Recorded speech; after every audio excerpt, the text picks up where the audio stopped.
The good news doesn't stop merely with Israel's strong military. It continues with Israel's strong economy. It's a tremendously strong economy. And I'll tell you, we made it stronger by moving Israel to free market principles, which unleashed the spark of genius embedded in our people into innovation, entrepreneurship. And there's a revolution taking place. This couldn't happen at the better time. Look at the 10 leading companies in 2006. 5 energy companies, one IT company, Microsoft. And a mere 10 years later, 2016, a blink of an eye in historical terms, it's completely reversed. 5 IT companies, 1 energy company left. The true wealth is in innovation. You know these companies, Apple, Google, Microsoft, Amazon, Facebook. Guess what? They all have research centers in Israel. All of them. Major research centers. And they're not alone. There are hundreds more. And there's a reason. Something is going on. It's a great change. You want to hear jargon? It's one sentence. This is a terrible sentence, but I have no other way to say it. It's the confluence of big data, connectivity, and artificial intelligence. Okay? Did you get that? Yeah. You know what that does? It revolutionizes old industries and it creates entirely new industries. So here's an old industry that Israel was always great in, agriculture. We're always good in agriculture. But now we have precision agriculture. You know what that is? See that drone in the sky? He's connected to a big database. And there are sensors in the field. And in the field, there's drip irrigation and drip fertilization.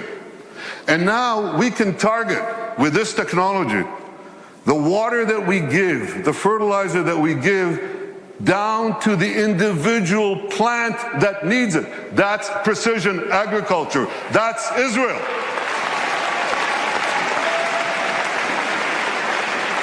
Unbelievable. You know, we were always good in water. I want you to see how good we are.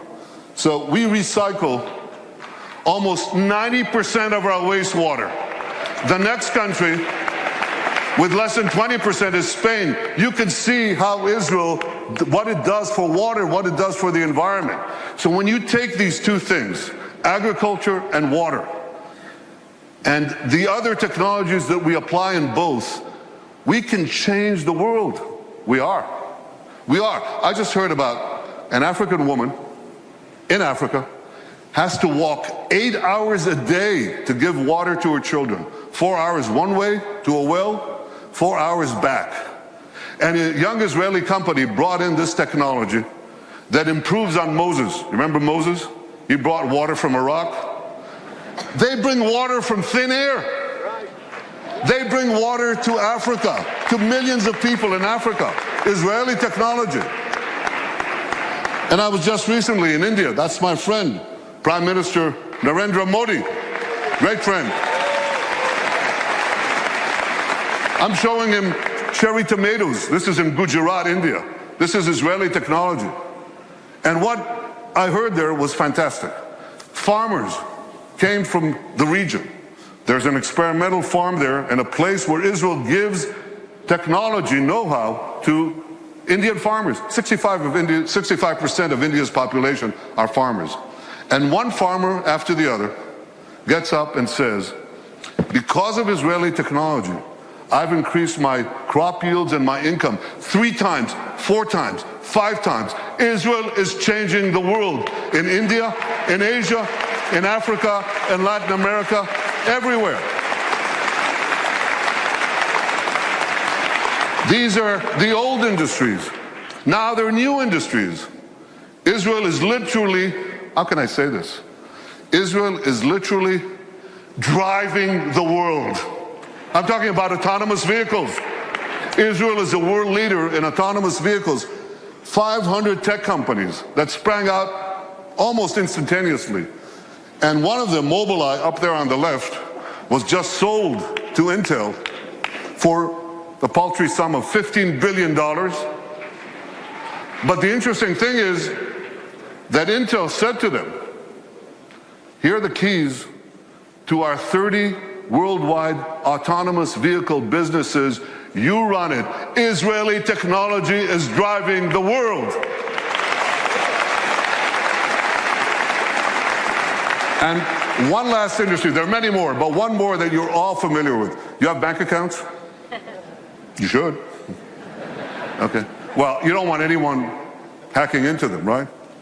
Or into your cars, or into the planes you ride. You need cyber security. Everybody needs cyber. Israel has become a world leader in cyber security.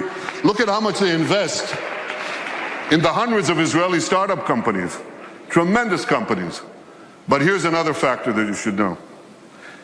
Israel's population is how much? Who knows? Class? 8 million. It's closer to 9, but it's about between 8 and 9 million, that's correct. And what percentage of that is of the world's population? Oh, come on. It's 1/10 of 1%. So what percentage do we get of the world global investment in cybersecurity, in private investment in cybersecurity? We're 1/10 of 1% of the world's population, and we get a whopping 20% of global private investment in cyber. We're punching 200 times above our weight. Not 2 times, not 10 times, not 100 times, 200 times above our weight. That's one heck of a punch. Very strong. Now here's how the dots connect.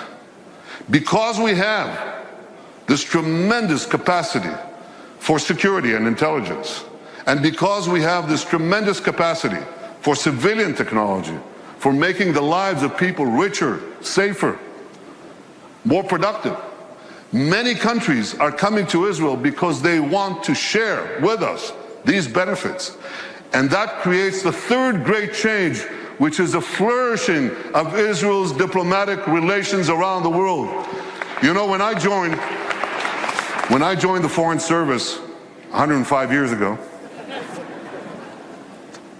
as the DCM to this city, Washington, the number 2 in our embassy, I think we had about 80 or 90 countries with whom we had diplomatic relations.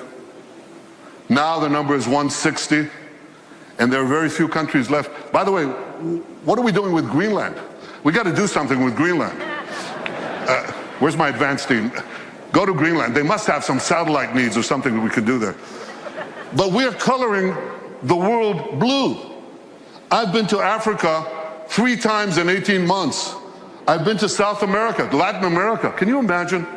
In the 70 years of history of Israel, a prime minister of Israel never went south of Texas? I mean, I love Texas, but yeah, I do. But we went to Argentina. We went to Argentina, to Colombia, to Mexico, and they say, come back, we want more. That is changing. All these countries are coming to us. India, China, Mongolia, Kazakhstan, all of them. Azerbaijan, Muslim countries. First time I visited Australia, tremendous. Far away though. So we're coloring the world blue. And you know what? The numbers, you remember people talked about Israel's isolation? Remember that? Israel's isolation? Pretty soon, the countries that don't have relations with us, they're going to be isolated.